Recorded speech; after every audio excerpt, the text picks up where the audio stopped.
tapos binitawan kay baka makasuhan kami ng illegal piggery.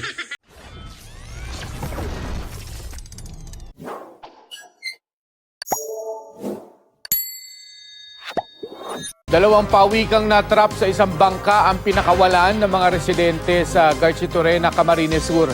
Sabi ng mga mangingisdang nakakita sa mga pawikan, ibebenta pa raw sana nila ito pero hindi nila tinuloy. Ibibinta sana namin kaso nagreklamo yung magabili kasi hindi daw pawikan, mukhang pawikan lang daw. Kasi yung isa napakaitim, ang pangit. Yung isa naman napakalaki ng puwit niya tapos hindi rin bumagay sa katawan niya. Ayun, maraming kapansanan, inuwi na lang namin tapos binitawan kay baka makasuhan kami ng illegal piggery. Ayon sa BIFAR, ang dalawang pawikan ay mga green sea turtle na isang uri ng sea turtle na nabubuhay sa karagatan ng Pilipinas. Paalala ng mga otoridad, ipinagbabawal ang pagbebenta at pagkatay sa kahit anong uri ng pawikan.